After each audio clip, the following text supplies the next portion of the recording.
வந்து நம்ம ஒரு நேர்மறையான எண்ணத்தோட திங்க் பண்றப்ப நமக்கு நடக்கிற விஷயங்கள் எல்லாமே வந்து நேர்மறையாகவே நடக்கும் அப்படின்றது தான்.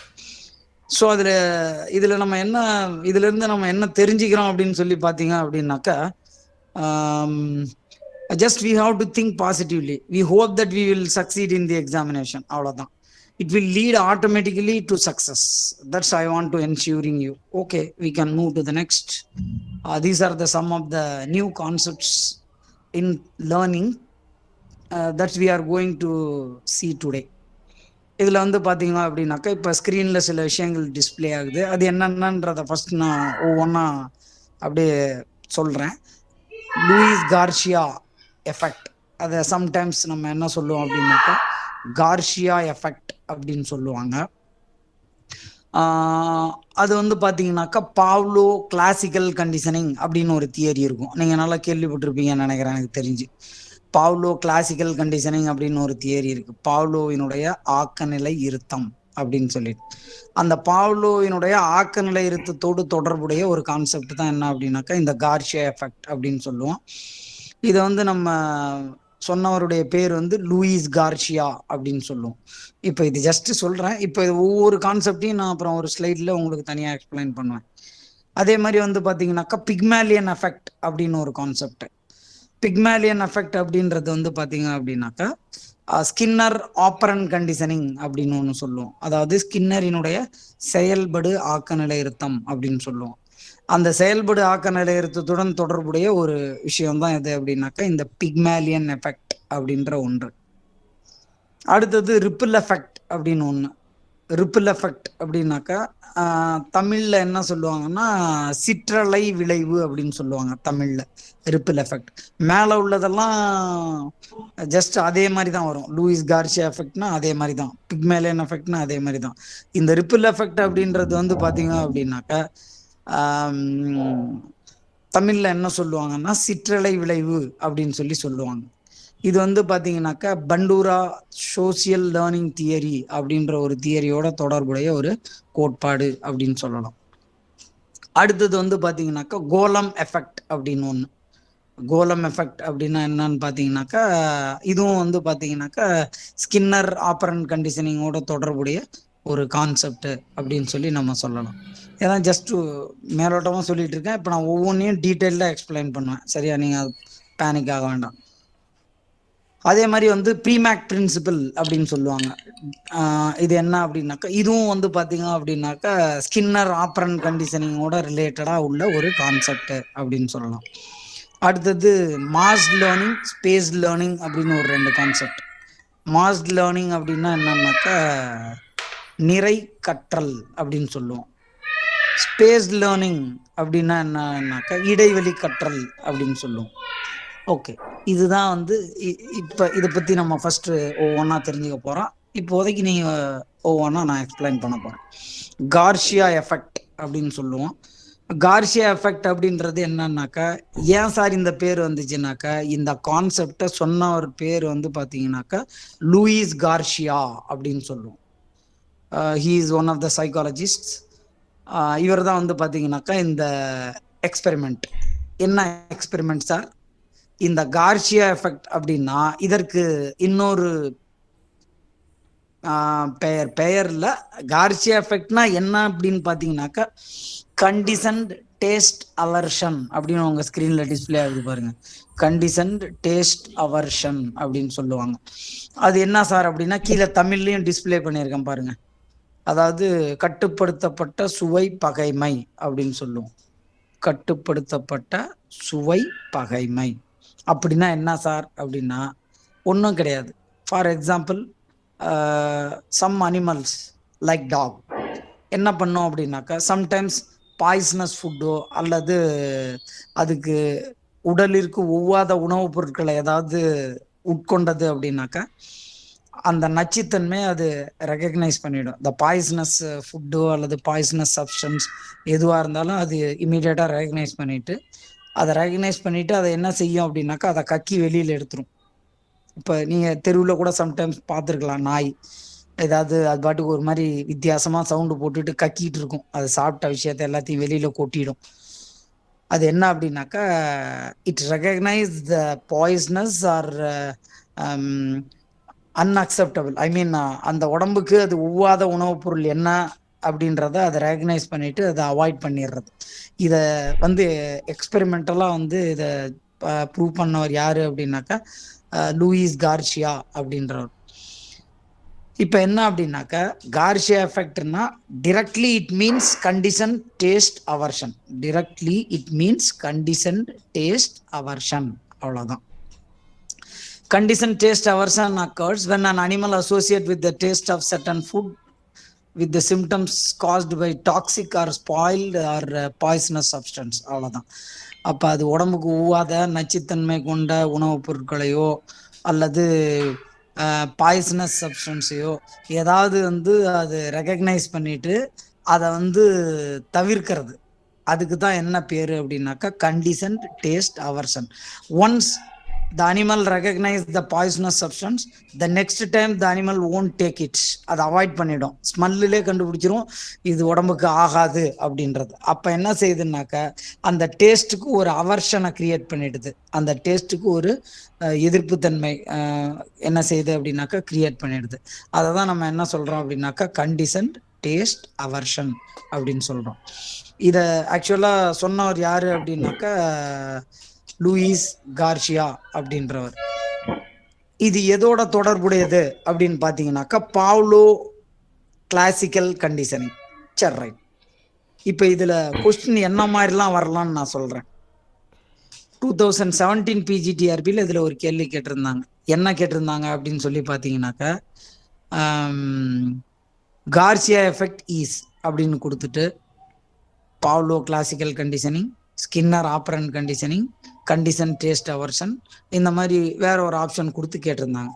கேள்வி என்னன்னா நல்லா கவனிச்சுக்கோங்க. Garcia effect is, Garcia effect is அப்படின்னு கேட்டால் the answer is 100% condition taste aversion. அப்படிதான் வரணும். அதாவது கட்டுப்படுத்தப்பட்ட சுவை பகைமை. கார்சியா விளைவு என்பது அப்படின்னு கேட்டால் கட்டுப்படுத்தப்பட்ட சுவை பகைமைன்னு தான் சொல்லணும். எப்போ சார் பாவ்லோ உள்ள வரணும்?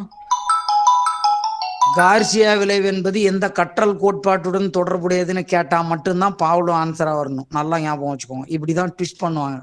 2017 பிஜிடிஆர்பியில் இந்த கேள்வி எப்படி கேட்டிருந்தாங்கன்னாக்கா, கார்சியா எஃபெக்ட் ஈஸ் அப்படின்னு கொடுத்துட்டு டேஸ், Pavlov conditioning, Skinnerian conditioning, condition taste aversion, அப்புறம் வேற ஏதோ ஒரு ஆப்ஷன் கொடுத்துருந்தாங்க. இப்போ நம்ம டக்குன்னு பார்த்தோன்னே சார் கார்சியா எஃபெக்ட்னா இது பாவ்லோவோட தொடர்புடைய தானே அப்படின்னு சொல்லிடக்கூடாது. கார்சியா எஃபெக்ட்னா அவர் என்ன சொன்னார்னா கண்டிஷன் டேஸ்ட் அவர்ஷன், கட்டுப்படுத்தப்பட்ட சுவை பகைமை அப்படின்னா என்னன்னு சொல்லியிருக்காரு. அதை மட்டும்தான் நம்ம என்ன செய்யணும்னா ஞாபகம் வச்சுக்கணும். அடுத்த கேள்வி, இது எந்த கற்றல் கோட்பாட்டுடன் தொடர்புடையதுன்னு கேட்டால் மட்டும்தான் பாவ்லோ அப்படின்றது ஆன்சரா என்ன செய்யணும் அப்படின்னாக்கா வரணும். சரியா? அந்த வகையில் நீங்கள் வந்து என்ன செய்யுங்க, கொஞ்சம் இந்த விஷயத்தை தெளிவாக புரிஞ்சுக்கோங்க. அடுத்தது இதுக்கு இன்னொரு பேர் என்ன சொல்லுவாங்க அப்படின்னாக்கா சாஸ் பெர்னாய்ஸ் சிண்ட்ரோம் அப்படின்னு இதுக்கு இன்னொரு பேர் இருக்கு. எதுக்கு? கார்சியா எஃபெக்ட்டுக்கு. நல்லா ஞாபகம் வச்சுக்கோங்க. Garcia effect is also known as sauce bearnaise syndrome அப்படின்னு சொல்லுவாங்க. சம்டைம்ஸ் என்ன பண்ணலாம் அப்படின்னாக்கா இந்த மாதிரி கேள்வி கேட்கலாம்.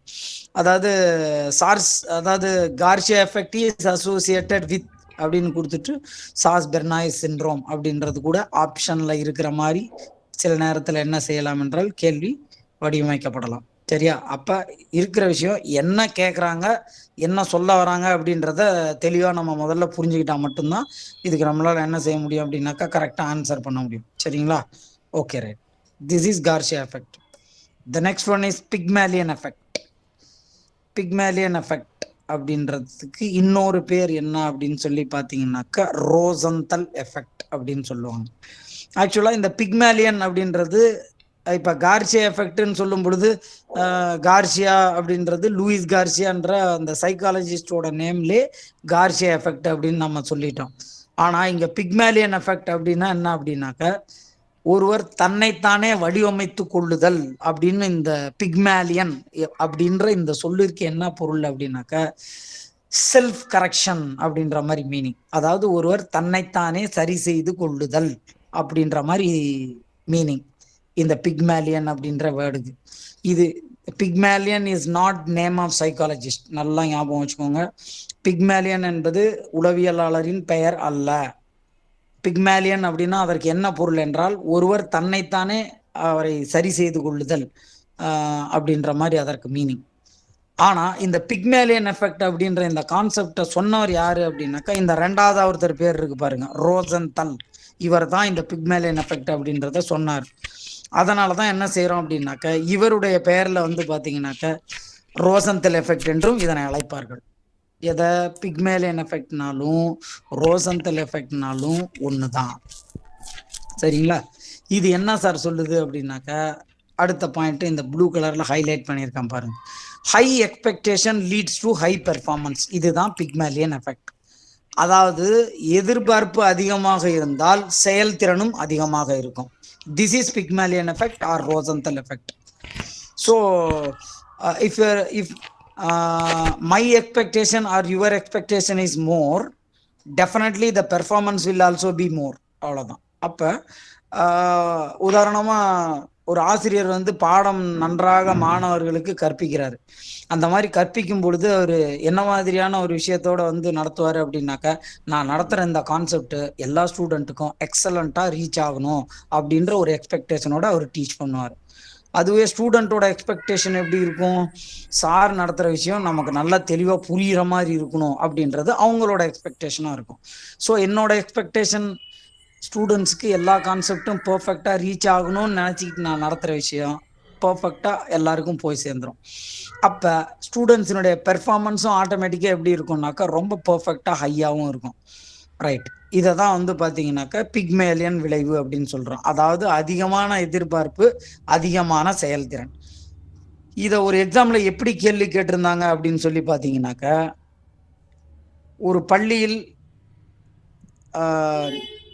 ஒரு பள்ளியில் வந்து ஒரு தேர்வில் அனைத்து மாணவர்களும் வந்து பார்த்தீங்கன்னாக்கா அதிக மதிப்பெண்களை பற்றி தேர்ச்சி பெறுகிறார்கள். நல்லா இன்னொரு தடவை ரிப்பீட் பண்ணுறேன், கவனிங்க. If a teacher teachers very well in a class, ஒரு பள்ளியில் வந்து ஆசிரியர் மாணவர்களுக்கு பாடத்தை மிக நன்றாக கற்பித்தார், அனைவரும் அதிக மதிப்பெண்களை பெற்று தேர்ச்சி அடைந்தார்கள். இதுதான் இப்படி கொடுத்துட்டு இது எந்த எஃபெக்ட் அப்படின்ற மாதிரி ஒரு கொஸ்டின் பேப்பர்ல கேட்டிருந்தான். அப்ப ஒரு வகுப்பறையில பள்ளியில ஒரு ஆசிரியர் நன்றாக பாடம் நடத்தினாரு, ஹை எக்ஸ்பெக்டேஷனோட ஸ்டூடெண்ட்ஸ்க்கு நல்லா போய் சேரணுங்கிற ஒரு ஆஸ்பெக்ட்ல மைண்ட்ல வச்சுக்கிட்டு அவர் அந்த பாடத்தை நடத்தினாரு. The same time all the students received the concept perfectly. Ultimately all the students got very good mark and high scores in the examination. அவ்வளோதான். இப்போ நீங்கள் எக்ஸாமில் அதிக எதிர்பார்ப்பு அதிக செயல்திறன் அப்படின்னு கொஸ்டினில் வரும், டைரெக்டாக எதிர்பார்க்கக்கூடாது.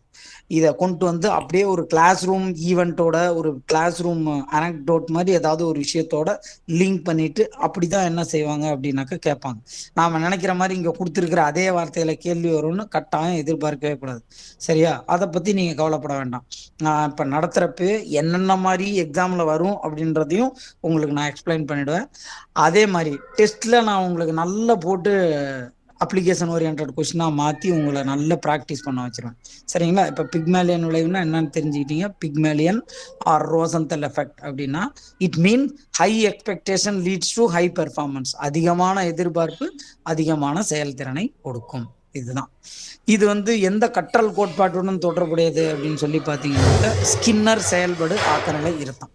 இதில் என்ன மாதிரி கேள்வி கேட்கலாம் அப்படின்னாக்க, பிக்மேலியன் விளைவு என்பது அப்படின்னு கொடுத்துட்டு இந்த விஷயத்த கொடுத்து அதிக எதிர்பார்ப்பு அதிக செயல்திறன் இப்படியே கேட்கலாம்.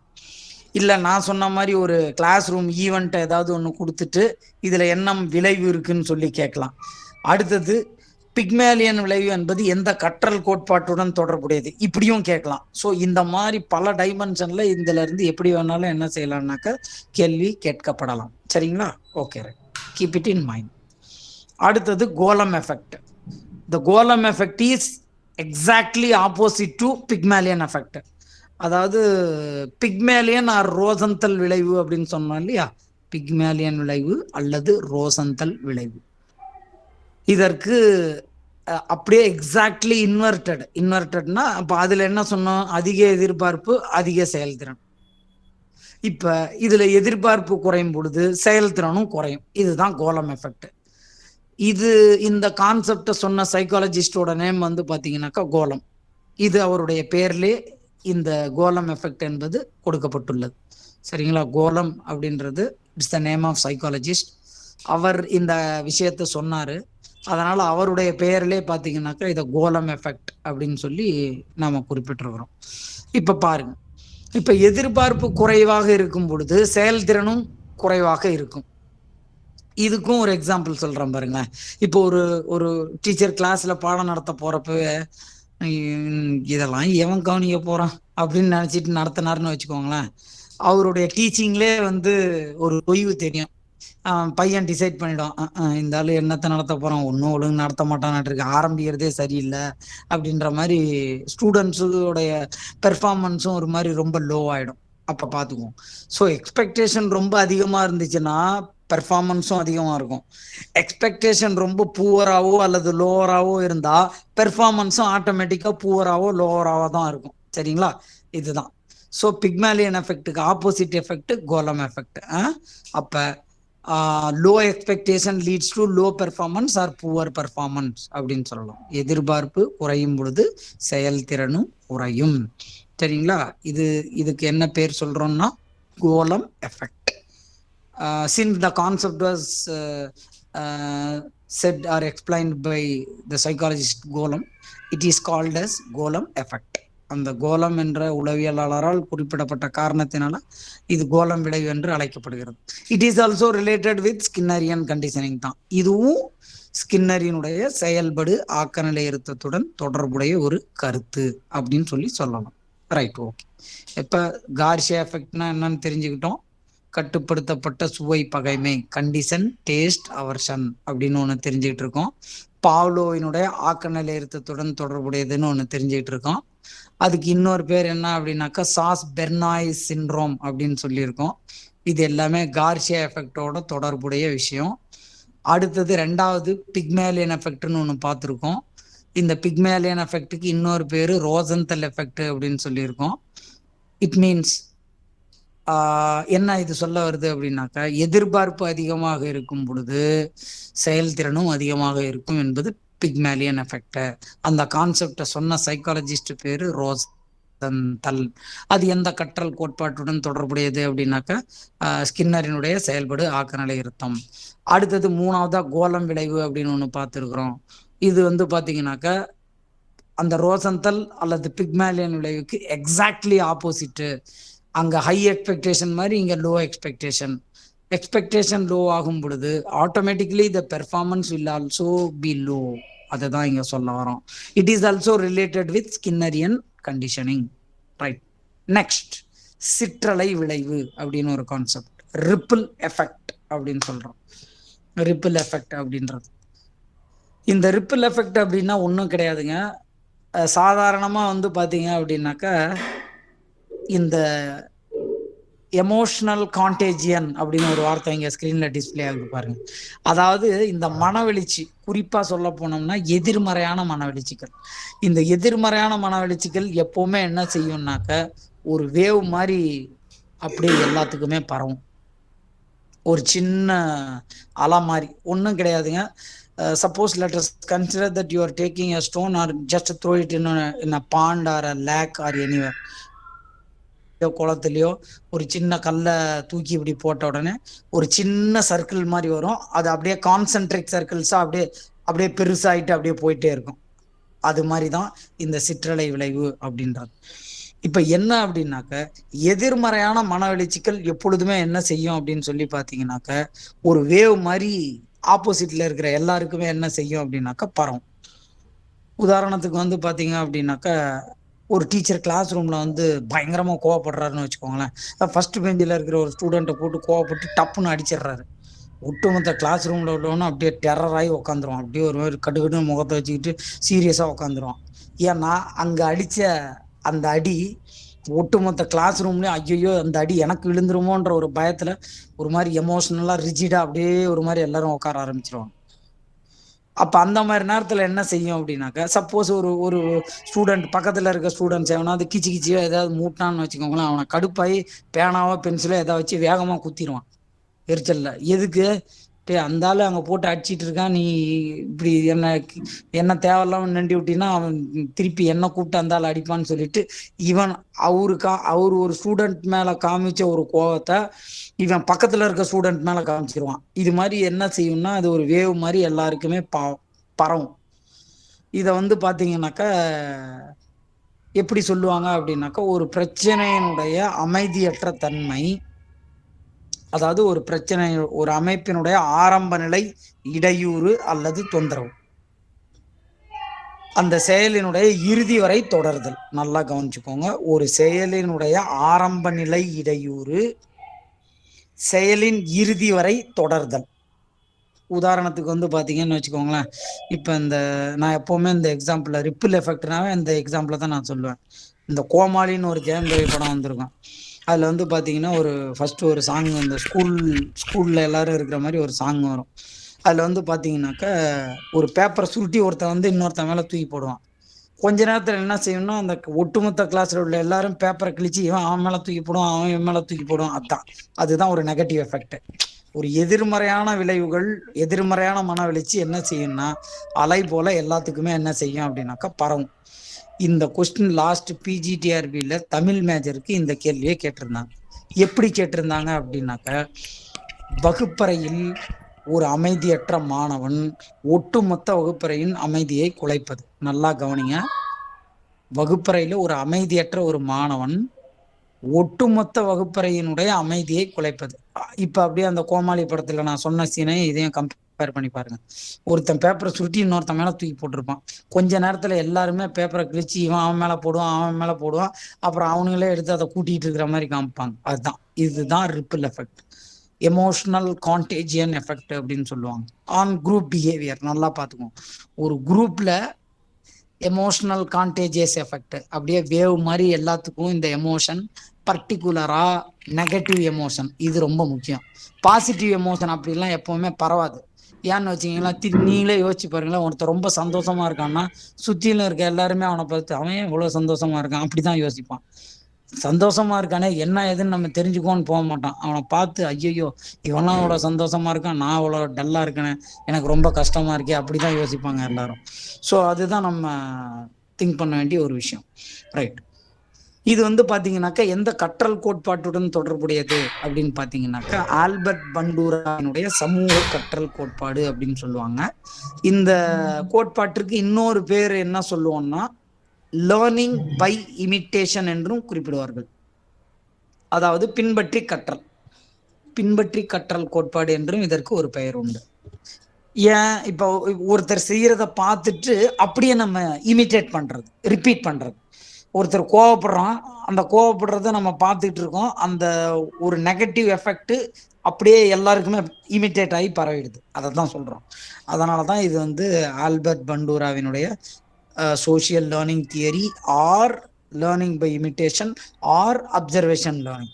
இந்த ஆல்பர்ட் பண்டூராவோட தியரிக்கு 3 பேர் உண்டுங்க.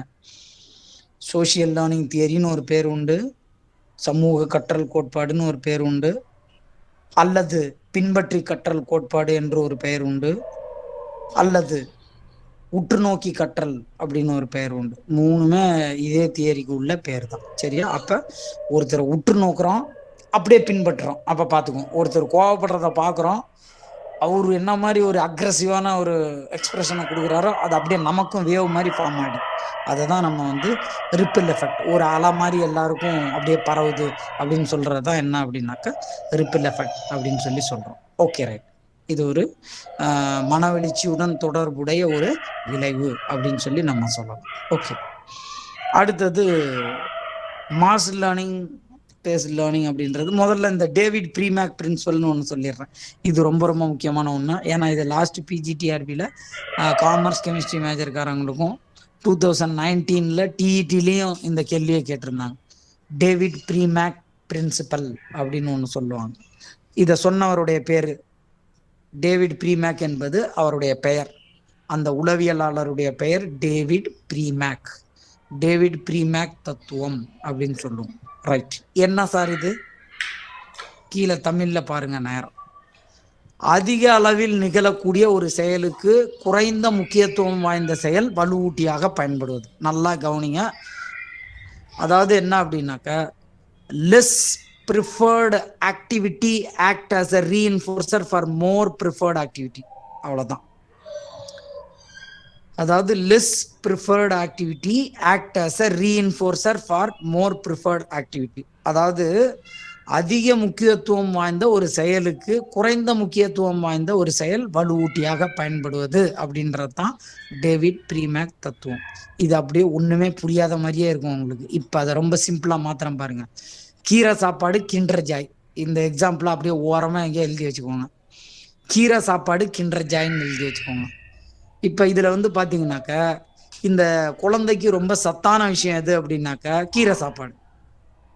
அதிக முக்கியத்துவம் வாய்ந்த செயல். நம்மளோட வியூல இருந்து பாருங்க.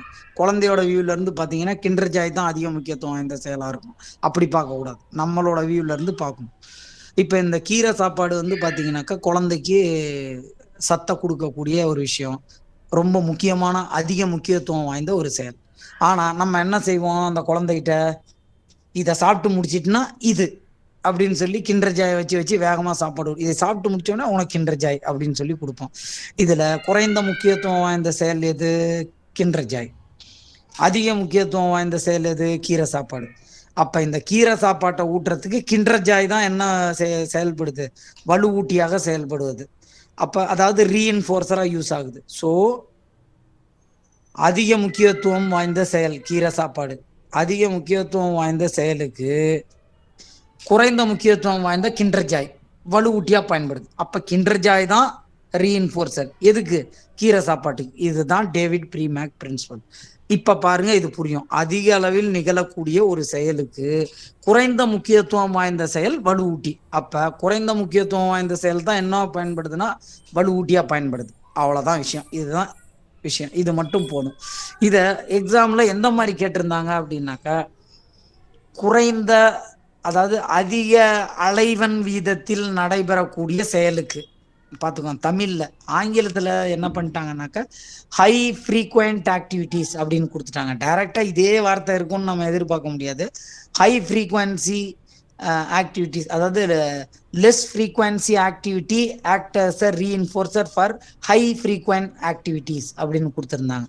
அதாவது அதிக அலைவன் வீதத்தில் நடைபெறக்கூடிய செயல்களுக்கு குறைந்த அலைவன் வீதத்தில் நடைபெறுகின்ற ஒரு செயல் வலுவூட்டியாக பயன்படுவது. இப்ப நான் அந்த முக்கியத்துவம் அப்படின்னு சொல்லியிருக்கேன் இல்லையா, அந்த முக்கியத்துவம்ன்ற வார்த்தையை எடுத்துவிட்டு அலைவன் வீதத்தில் நிகழும் அப்படின்ற ஒரு வார்த்தையை போட்டிருந்தாங்க. அதை ஆக மொத்தத்துல உங்களுக்கு பார்த்தோன்னே இது இந்த கான்செப்ட் தான் கீழே ஆப்ஷன்ல பார்த்தோன்னே படக்குன்னு கண்டுபிடிச்சிருவீங்க. அதுல எந்த பிரச்சனையுமே கிடையாது. சரிங்களா? இதுவும் வந்து பாத்தீங்க அப்படின்னாக்கா எந்த கற்றல் கோட்பாட்டுடன் தொடர்புடையது அப்படின்னாக்கா வலுவூட்டி அப்படின்னாவே உங்களுக்கு தெரியும். கண்ணை மூடிக்கிட்டு ஸ்கின்னர்னு போய் நின்ற வேண்டியதுதான். வலுவூட்டம் பின்னூட்டம் அப்படின்னு ஒரு 2 கான்செப்ட் நீங்க கேள்விப்பட்டிருப்பீங்க. இந்த வலுவூட்டம் பின்னூட்டம் இந்த இரண்டுமே யாரோட தொடர்புடைய கான்செப்ட் அப்படின்னாக்கா ஸ்கின்னர் ஆப்பரண்ட் கண்டிஷனிங்கோட தொடர்புடைய ஒரு விஷயம் அப்படின்னு சொல்லிட்டு நம்ம குறிப்பிடலாம். ரைட்.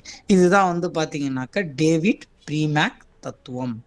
அதிக அளவில் நிகழக்கூடிய செயலுக்கு குறைந்த அளவில் நிகழக்கூடிய ஒரு செயல் வலுவூட்டியாக பயன்படுவது அப்படின்னு சொல்றோம். இது எங்க யூஸ் ஆகுது அப்படின்னாக்கா பிஹேவியர் அனாலிசிஸ்ல யூஸ் ஆகுது.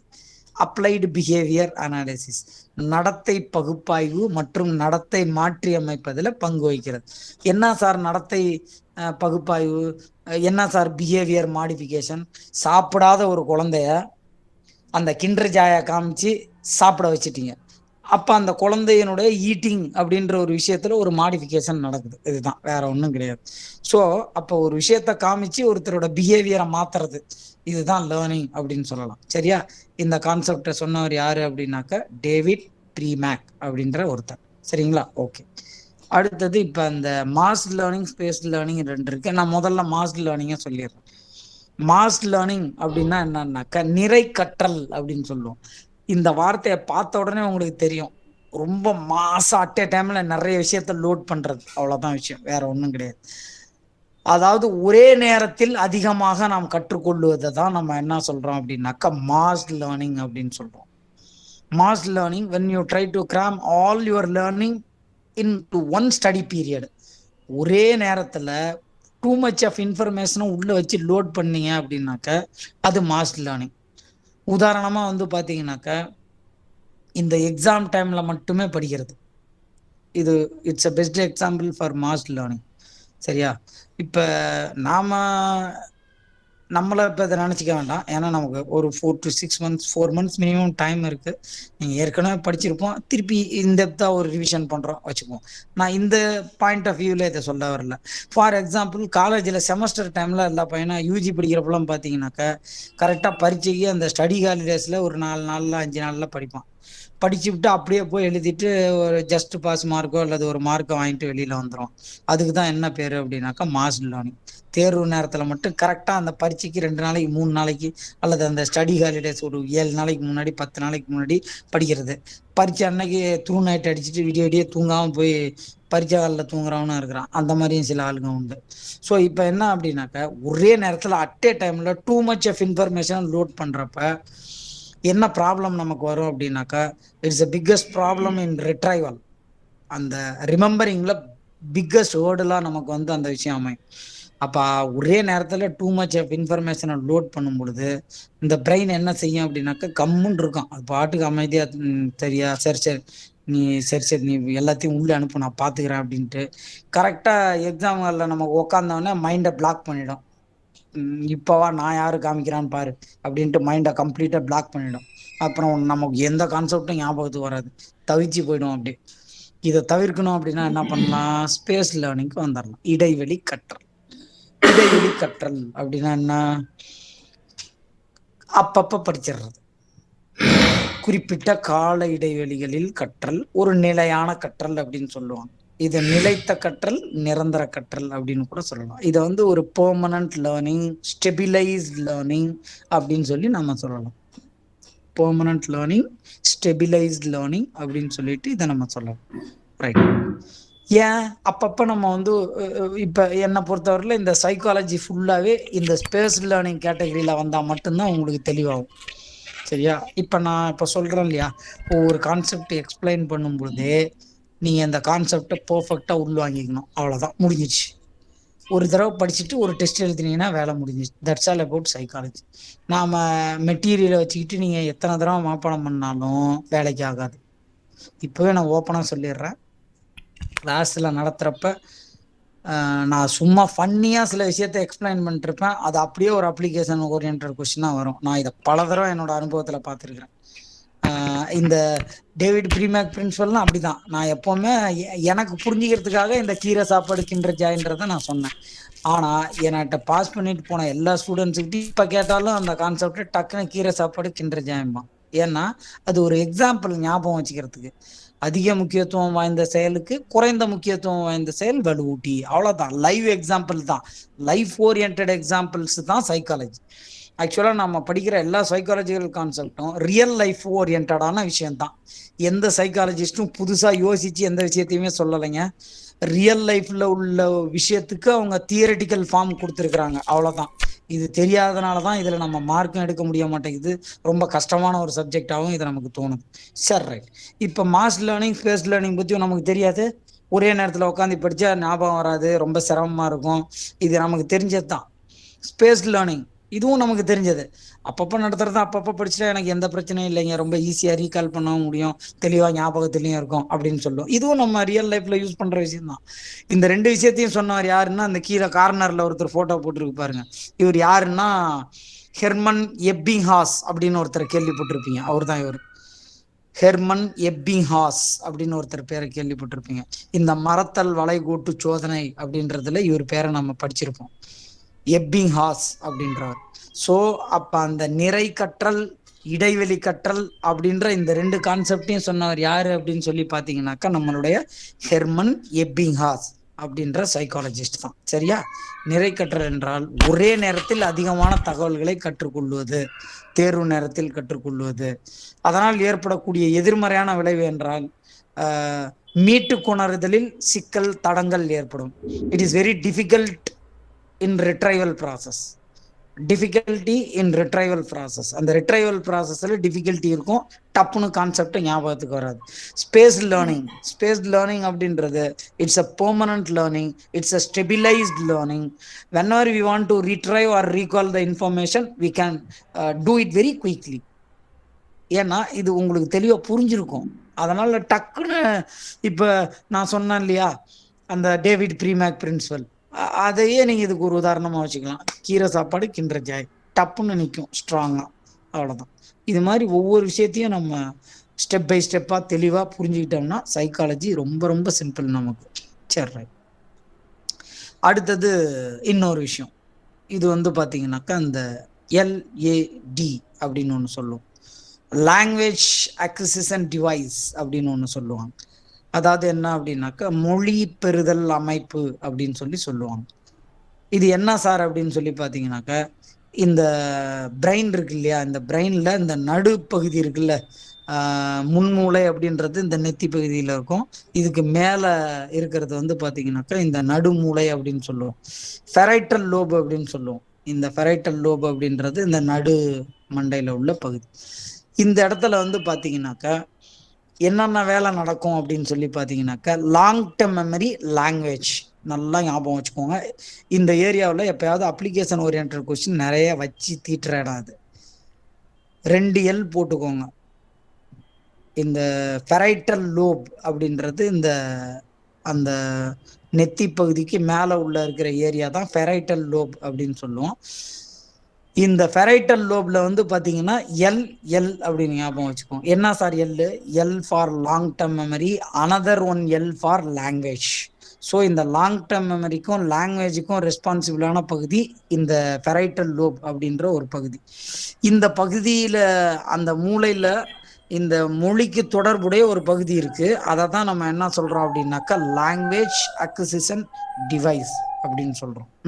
இந்த மூளையில உள்ள மொழிக்கு தொடர்புடைய ஒரு பகுதிக்கு எல்ஏடி அப்படின்னு பேர், லாங்குவேஜ் அக்விசிஷன் டிவைஸ். இங்க கூட பாருங்க, இங்க இருக்கும் பாருங்க.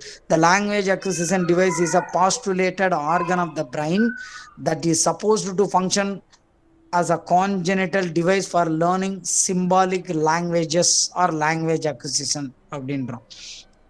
சிம்பிளா தமிழ்ல புரியுற மாதிரி சொல்றேன். நம் மூளையில் மொழி வளர்ச்சிக்கும் அந்த மொழியை பெறுதலுக்குமான ஒரு மூளையினுடைய பகுதி அப்படின்றதான் நம்ம என்ன சொல்றோம்னாக்கா, எல்ஏடி, லாங்குவேஜ் அக்விசிஷன் டிவைஸ் அப்படின்னு சொல்றோம். இதை சொன்னவர் யாரு அப்படின்னாக்கா, நோம் சோம்ஸ்கி அப்படின்ற ஒரு நபர். அவர் வந்து பார்த்தீங்கன்னாக்கா, லிங்குவிஸ்டிக் ரிலேட்டட் பர்சன், அந்த மொழியியலோட தொடர்புடைய ஒரு நபர் அப்படின்னு சொல்லி அவரை சொல்லலாம். இதுவும் லாஸ்ட் பிஜிடிஆர்பியில் பார்த்தீங்கன்னாக்கா, இந்த எல்ஏடி வந்து லாஸ்ட் பிஜிடிஆர்பி 2019ல் ஒருத்தவங்களுக்கு வந்து கேள்வியாக கேட்டிருந்தாங்க. சரியா, எந்த மேஜருக்குன்னு எனக்கு டக்குன்னு ஸ்பார்க் ஆகல, இதை பற்றி கேட்டிருந்தாங்க.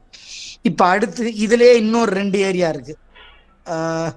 அது இதில் கொடுக்கலன்னு நினைக்கிறேன். இங்கே இப்போ வந்துருச்சு.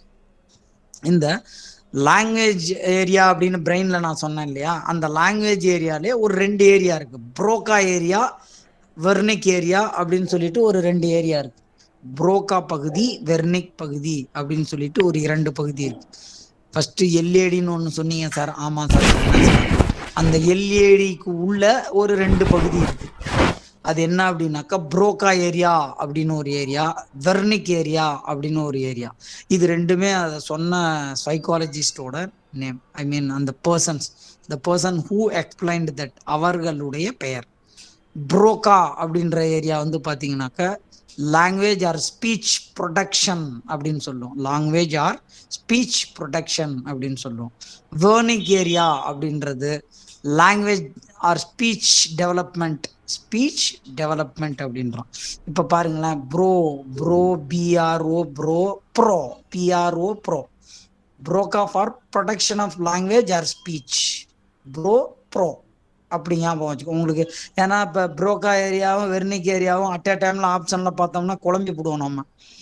என்ன சார் ரெண்டுமே வந்துருச்சு, ரெண்டுமே லாங்குவேஜுக்கு ரிலேட்டட் தானே சார், இப்போ என்ன சார் இப்படி வந்துருச்சு அப்படின்னு கன்ஃபியூஸ் ஆகக்கூடாது. Broca area, bro production of speech or language அப்படின்னு அர்த்தம்.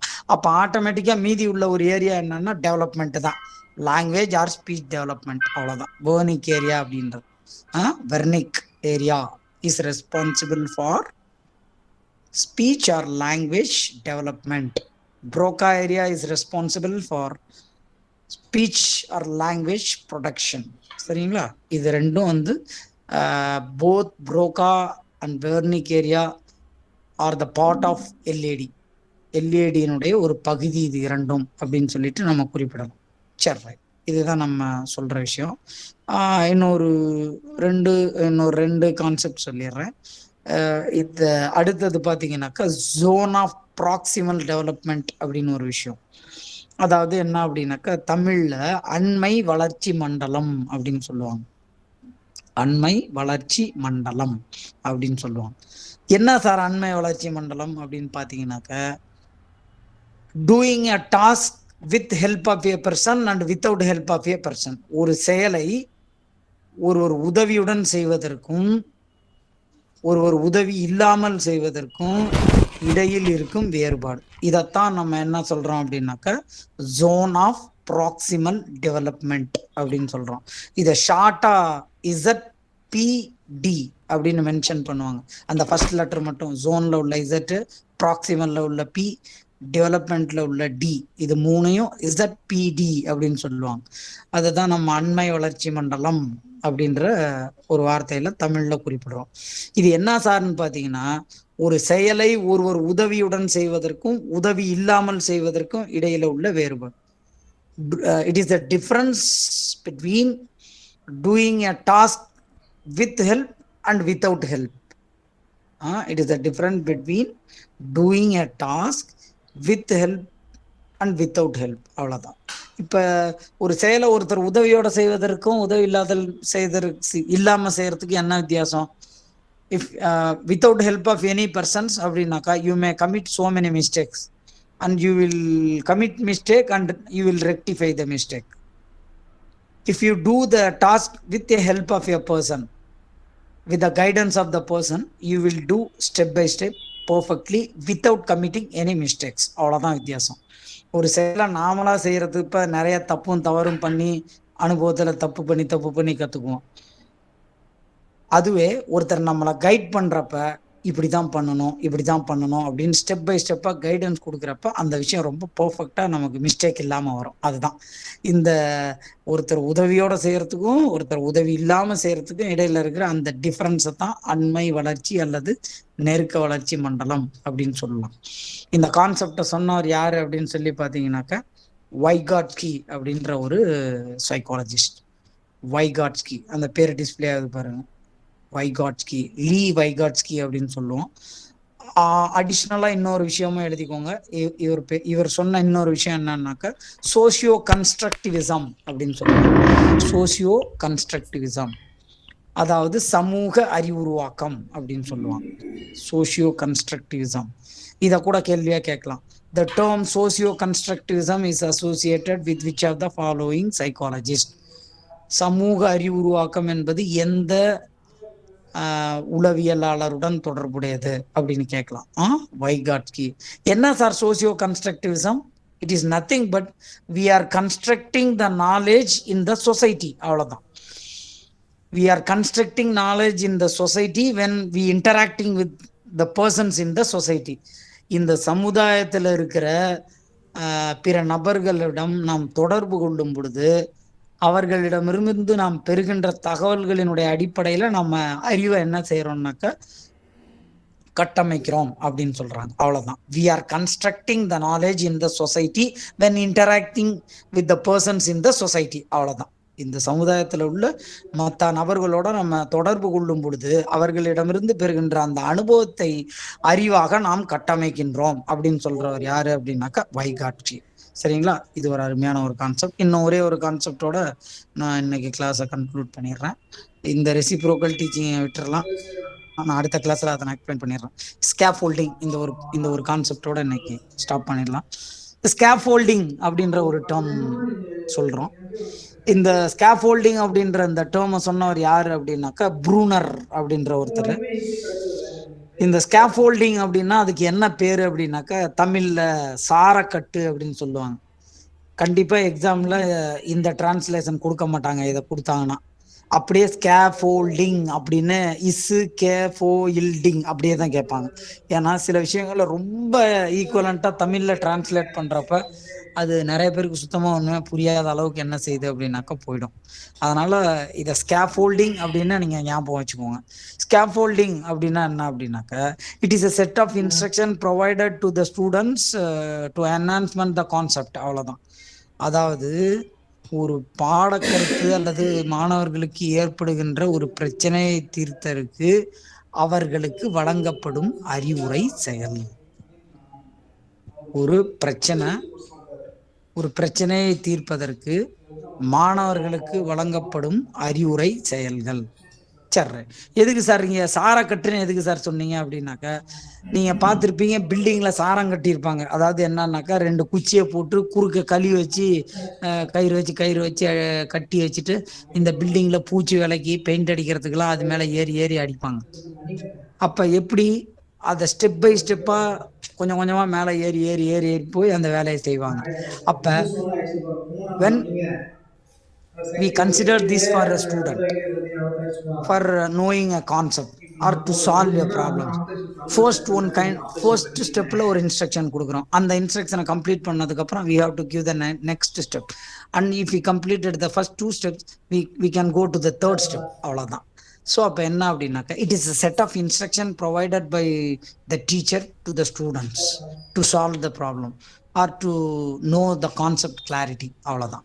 அப்ப ஒரு பிரச்சனை தீர்த்தலுக்கு அல்லது ஒரு பாடக்கருத்தில் தெளிவு பெறுவதற்கு மாணவர்களுக்கு வழங்கப்படக்கூடிய அறிவுரை செயல்கள், அதற்கு தான் என்ன பேரு அப்படின்னாக்கா ஸ்கேஃபோல்டிங் அப்படின்னு பேரு.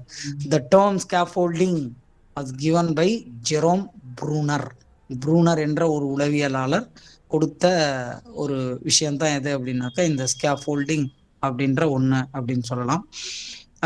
இந்த விஷயத்தோட இன்னைக்கு கிளாஸை கன்க்ளூட் பண்ணுவோம். I will recap what we learn from the beginning of the day.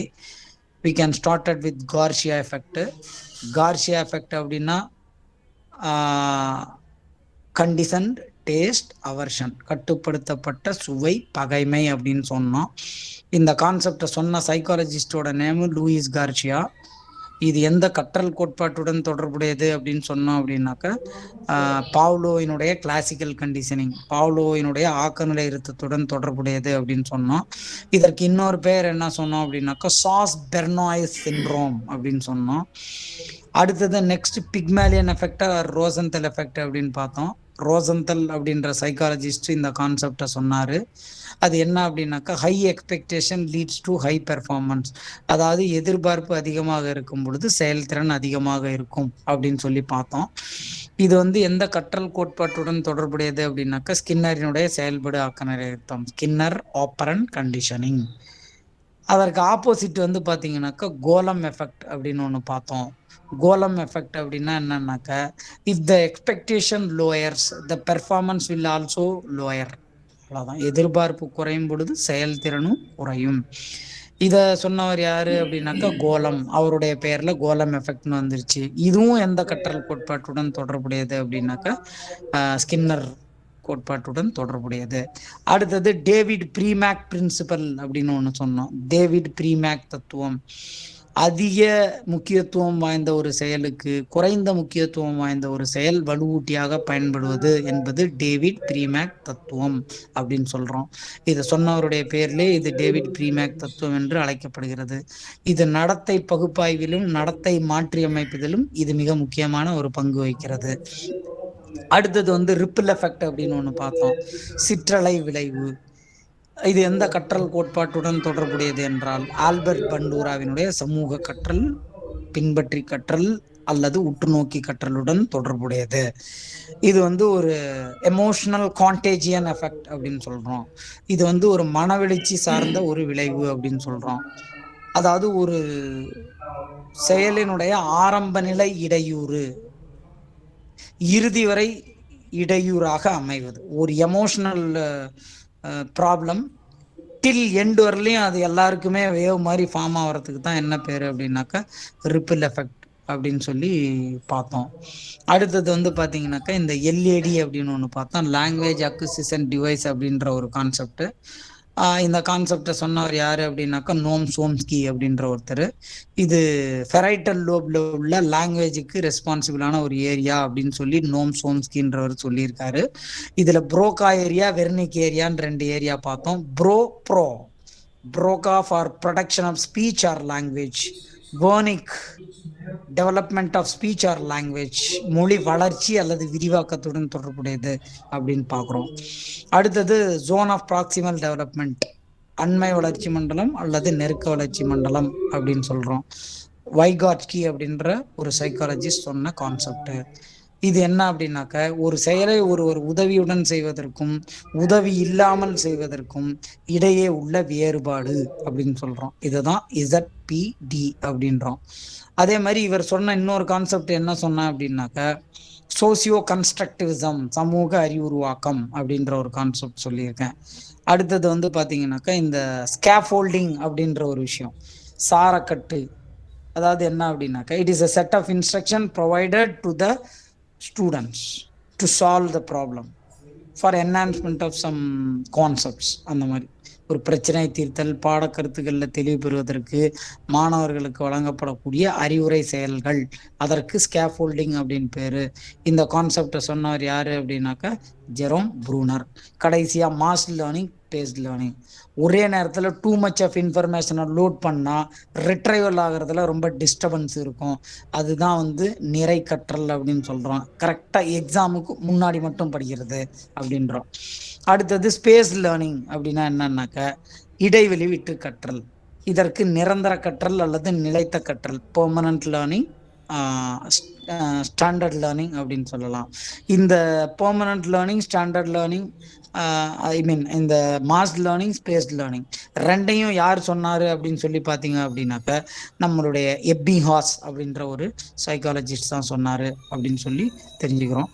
Okay, I am stopping the class here. And the next class I will inform when it will be. Mostly upcoming Wednesday வந்து உங்களுக்கு next class நான் பண்ணலான் இருக்கேன். இந்த வாரம் மட்டும் கொஞ்சம் adjust பண்ணிக்கோங்க. அதுக்கப்புறம் நெக்ஸ்ட் வீக்ல இருந்து உங்களுடைய பர்மனன்ட் ஷெடியூலு செவ்வாய்க்கிழமையும் வியாழக்கிழமையும் 8:30 ஷார்ப்பா. சரியா? இந்த வியாழக்கிழமை எனக்கு ஒரு ஒர்க்கு, நான் வெளியில போயிடுவேன். அதனால வியாழக்கிழமை இல்லாத ஒரு காரணத்தினால இந்த வாரம் மட்டும் நான் புதன்கிழமை உங்களுக்கான கிளாஸ், நெக்ஸ்ட் கிளாஸ் கண்டிப்பாக புதன்கிழமை தான். புதன்கிழமை 8:30 மணி தான், ஒன்றும் பிரச்சனை இல்லை. 8:30 to 10 or 10:15 அந்த மாதிரி இருக்கும். இன்னைக்கு உங்களோட நான் இன்ட்ராக்ட் பண்ண முடியல, ஏன்னா எனக்கு அடுத்த கிளாஸ் வந்து 8:30க்கு இருக்கு. அதுக்குள்ள நான் ரெடி ஆகணும். Sorry for inconvenience. பட் அடுத்த கிளாஸ்ல நான் உள்ள வந்த உடனே இன்னைக்கு நடத்துன எல்லா கான்செப்டையும் ஒவ்வொருத்தராக அன்மியூட் பண்ண சொல்லிட்டு உங்களோட நான் இன்ட்ராக்ட் பண்ணுவேன்.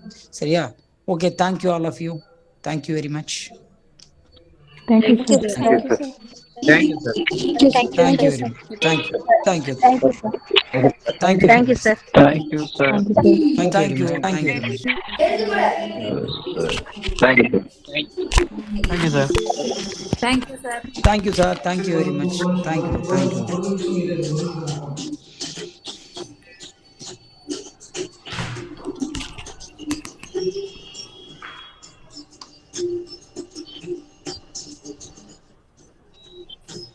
William, you need to